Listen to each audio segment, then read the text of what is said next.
Hello, everyone, and welcome back to Randy's Old Time Radio Shows. Tonight, let's travel deep into the heart of Africa, where danger whispers through jungle drums and ancient ruins.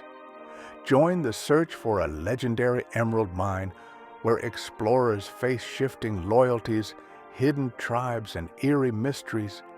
Keep your compass close. This journey might just lead you somewhere unexpected. African drums are talking. What is there in the beat of the drum that, from the beginning of time, has stirred man to the very depths of his being?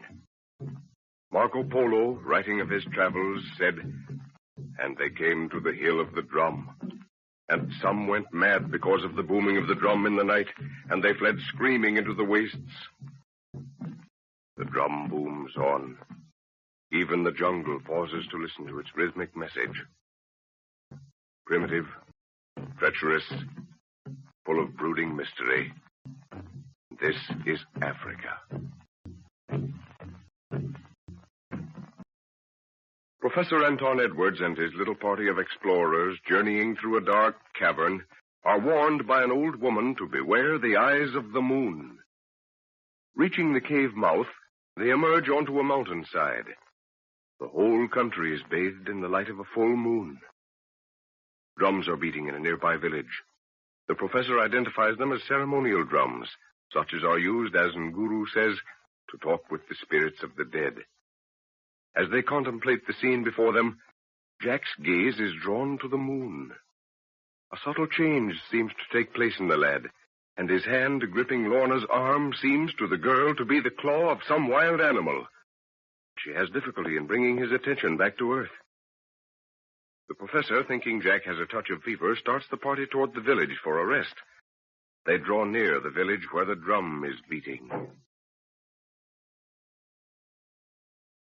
What part of the country is this, Father? Do you know? I'm afraid I don't, Lorna. When I get a look at those natives and hear their dialect, maybe I can form some opinion. Jack seems to be all right now. What on earth could have come over him?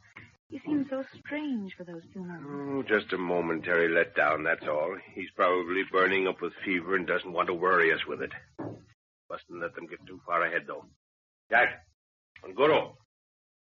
Come on, we must catch up with them. Will those drums keep going all night? Probably. Some sort of ceremony going on. Any ideas to our whereabouts, sir? Not yet, Jack. Have to get a look at those villagers first. Wana, him drum go talk for moon. Oh. If that's the case, Nguru, we won't be welcome at this time, eh? Why is that, sir? Nguru says they're moon worshippers. If so, this must be a ceremony to the full moon.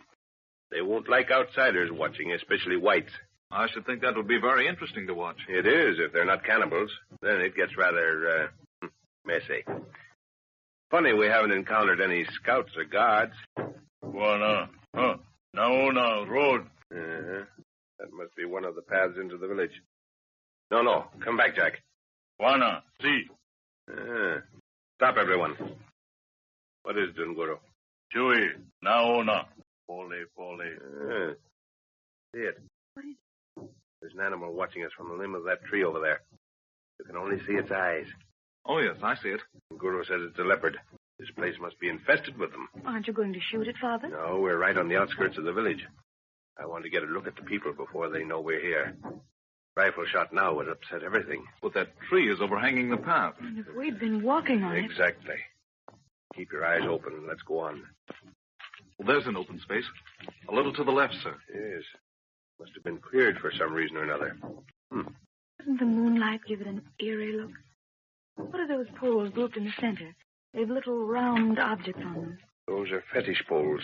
And the little round objects on the top are... Skulls. Yeah, My dear. exactly, skulls. Keep moving and try to make less noise. We'll soon be amongst the huts. I don't hear a sound except the drum, Father. No, I guess they're all sitting around that huge fire we can see in the center of the village. Make for that hut over there, the one with no walls to it. What did they use that one for, sir? They don't use it. It belonged to a man who evidently died recently. They pull the walls down like that to give his spirit free passage. No moonlight shines into it, so we can stay there in the shadow of the roof and watch what's going on. I can see them. They're in a circle about the fire. Wana, many asikari make for witch Dr. Palava. Yes, so I see. Is it a war shawty? Nay, Buana. Him spirit talk. Bring 'em devil. Careful now. There's about 5 yards of open space between this elephant grass and that hut. Take a look at Ngoro. Aye, Buana. Their attention is evidently centered around the witch doctor. Why all these precautions, sir? You don't usually take this trouble entering a village. Well, there are far too many cats in this vicinity. Leopards don't hang around a village in numbers unless they are easy pickings. These people might have some sort of leopard fetish. They have. They're a cruel bunch. Buana, all dog make for devil bone. No eye see. Maybe witch doctor smell 'em, huh? Well, if no eyes can see us, I'll guarantee the witch doctor won't smell us. Come on. Single file. Lead the way, Nguru. Aye, Buana. I'll give him time to get there. Now you, Jack. All right. Follow him now, Lorna.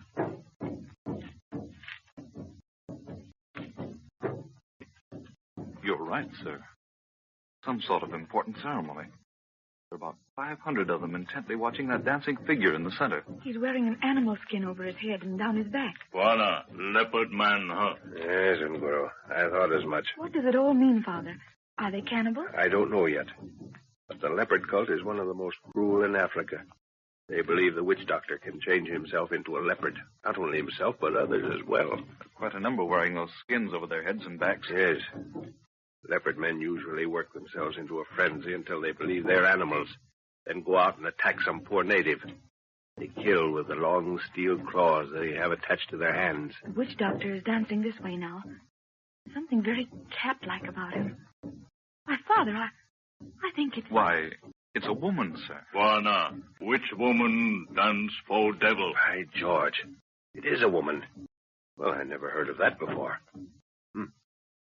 Well, I don't believe she's the witch doctor in that case. At least not the chief one. No. There he is, sitting a little to the right of the fire by that long box. That box looks like a coffin. She's a very beautiful girl, sir. Yeah, this is all new to me. She certainly does move like a cat. There's the witch doctor getting up as she moves toward him. He's taking the lid off the box. Going to work some magic of some sort. His one arm seems to be hanging limply at his side. Well, let's see what trick he's going to pull out of the bag, eh? Look, the girl's getting into the box. You don't think they're going to bury her, do you? They're liable to do anything. Watch closely. He's put the cover on. Yes, this is where the leopard men do their dance. In a few minutes, they'll be probably in a religious frenzy. What are they singing as they circle the box? Buana, they speak which woman full moon make for be chewy. The Witch of the Moon, eh? What does it mean, sir? Well, they evidently call the woman the Witch of the Moon. And Nguru says the witch doctor is going to transform her into a leopard. Bad and dour, Buana, bad. Oh, don't worry, Nguru will never be able to do it. He probably has all the natives in the circle hypnotized by now, and when she steps out of the box, she'll come up on all fours with that leopard skin over her, and they'll think it's the real thing. They're lifting the box. Probably going to carry it around to let the natives... No. They placed it right by the fire. Building the fire up, too. What's that long pole the witch doctor has? They're all taking hold of it. They're going to push the box into the fire. Can't we stop them, sir? That girl will be... Keep quiet, Jack. We can't do anything. There it goes.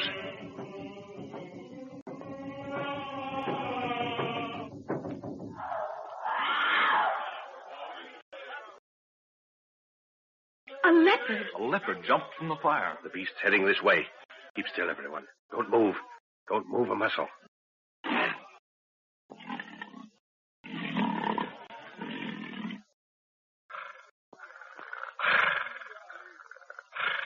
Oh, it's going toward Jack. Shoot it, Jack. Oh. Oh, thank goodness it's gone. Why didn't you shoot it, Jack? I couldn't. I couldn't shoot it. Did you see those eyes? It beats me. They put the box in the fire and the leopard jumped out. The beast came right up to us and stopped. Saw Jack and started going towards him. Yes. You frightened her away. Bad and dour, Buana. She devil cat from fire, no good. Yes, it is bad medicine, Nguru. The animal looked at us in turn and then made slowly for Jack. If it hadn't been for you, she'd have spoken to me. What's that? It was the woman. Did you see her eyes? I saw them in the moon tonight. The eyes. The eyes of the moon. That's what the old woman said. Beware the eyes of the... Oh, nonsense. Jack's full of fever. He's imagining things. The whole thing was a trick, and yet And yet, white man, can you not believe that which you... Oh, It was. You are... Who are you, woman, that you speak my language? I am in your tongue, called the Witch of the Moon. My people await me. Remain here until I call. You will not. oh, Father, I'm frightened. Rather a shock, wasn't it? The thing is, it's preposterous. There's bound to be a trick to it. Yet she came out of that high grass behind us, just where the leopard disappeared. Very uncanny, I'll admit, but... And she had round, yellow eyes, just like a cat. Yeah. Skin is white. She can't belong to these people. Look. The whole village is bowing and scraping to her as she enters the circle again. Jack, what's wrong? Her eyes commanded me to follow.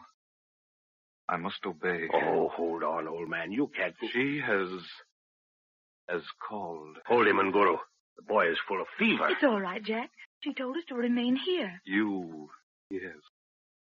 But me, he calls me to fulfill that which is written in the moon. Yes, written in the moon.